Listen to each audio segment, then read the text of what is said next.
Hello, and welcome to Fun with Chemistry, Volume 2. My name is Merrick, and this is Rachel. Hi, Rachel. Hi, Merrick. We will be covering chapters 4, 5, and 6 today. So to start, we're doing problem number 24 for chapter 4, and it reads, a 13.8 milliliter aliquot of 0.176 molar phosphoric acid is to be titrated with 0.110 molar sodium hydroxide. What volume in milliliters of base will it take to reach the equivalence point? Well, first, would you like to take this, Rachel? I would, Merrick. Okay. First, we start with our basic chemical equation, but we have to balance it. So we have to put a 3 here and a 3 here in order to balance the equation with 6 hydrogen, 3 oxygen, 3 oxygen, and etc. So we start with 0.176 moles per liter of phosphoric acid. That's not The given. yeah.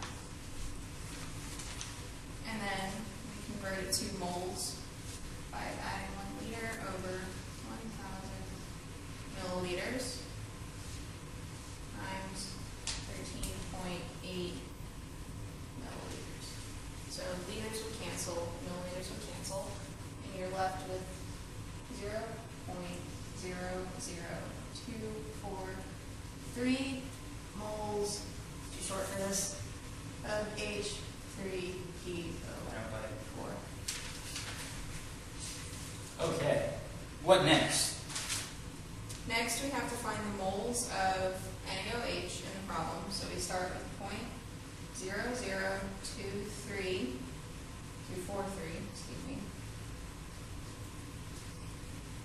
moles of H3PO4.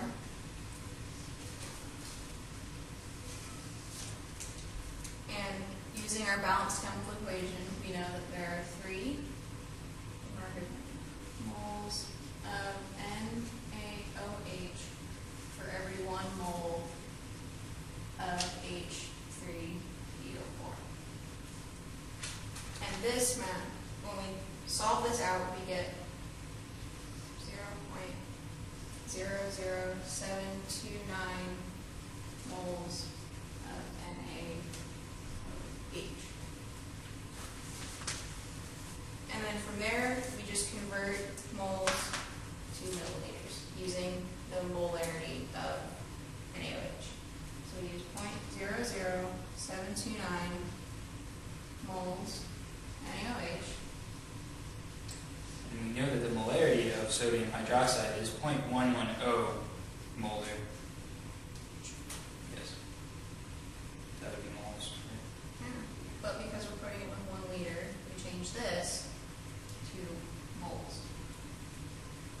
And then to convert to milliliters, we just add 1,000 milliliters per 1 liter. Liters would cancel, moles would cancel, and you would get 66.2 milliliters with significant figures. Next up is chapter 5. Which problem are we doing for chapter 5, We're Rachel? doing practice problem number 13. I see. A 0.5865 gram sample of lactic acid, which is HC3H5O3, is burned in a bomb calorimeter whose heat capacity is 4.812 kilojoules per degree Celsius. The temperature increases from 23.10 degrees Celsius to 24.95 degrees Celsius. Calculate the heat combustion of lactic acid A per gram and B per mole. Okay, so first thing we want to do is tabulate. So we have so much information here, you want to know what you're doing with it. So we know the mass is 0.5865 grams of lactic acid. And we know that the specific heat capacity of the bomb calorimeter is 4.812 kilojoules per degree Celsius. And then you have to find the delta T, which is the change in temperature. We know that it goes from 23.10 degrees Celsius to 24.95 degrees Celsius. So what you do is you take the final minus the initial to find the delta T, which in this case is 1.85 degrees Celsius. Next, with all this information, we have to know what we're trying to find. What are we trying to find, Rachel? We are trying to find the heat combustion of lactic acid per gram and per mole. Okay, so let's use this to find out our heat for right now. The heat of the reaction is Q of the reaction, which is heat, equals negative Ccal times delta T. And we have two of those values, so we can find the Q, and it's going to be Q of the reaction is equal to 4.812 kilojoules per degree Celsius times 1.85 degrees Celsius, and that is going to give us a Q of, I did this already, 8.9022 kilojoules for our Q. Now, since we want to find out per gram, we have the number of grams here, so it's very simple. All we have to do is take this Q value, divide it by our number of grams, which is 0.5865 grams, and we get a magical value of 15.2 kilojoules per gram. Next, we have to find out the kilojoules per mole. So it's very simple. We take our 15.2 kilojoules per mole, 1 mole, oh, I'm sorry, per gram, since we have this value. We're trying to find moles. So we take that, we add up all of the molar masses of these individual elements, and we found that to be 90.09 grams is the molar mass of lactic acid, and that is per mole. And then do simple cancellation here and multiplication, and we find out that it is 1370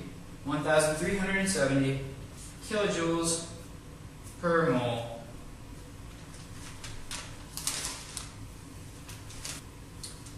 Next, we have Chapter 6. What problem are we going to be doing for Chapter 6, We're Rachel? going to be doing practice problem number 23. Number 23, let me read that for you. It says, based on the position in the periodic table, write the full and condensed electron configuration for copper.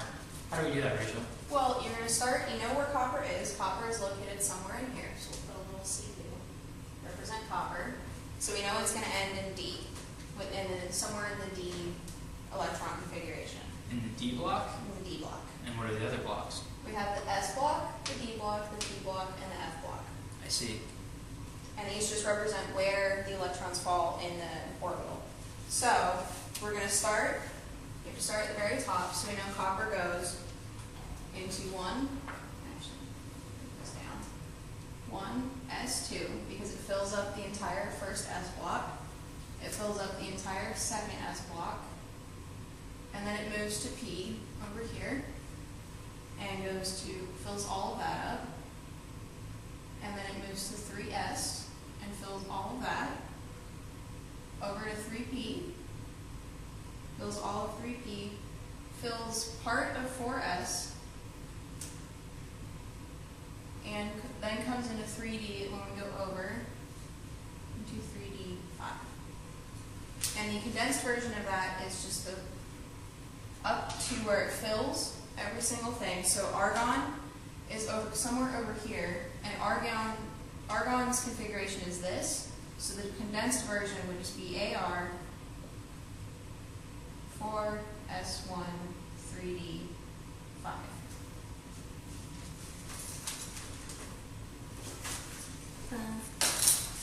Thank you. This was Fun with Chemistry, Volume 2.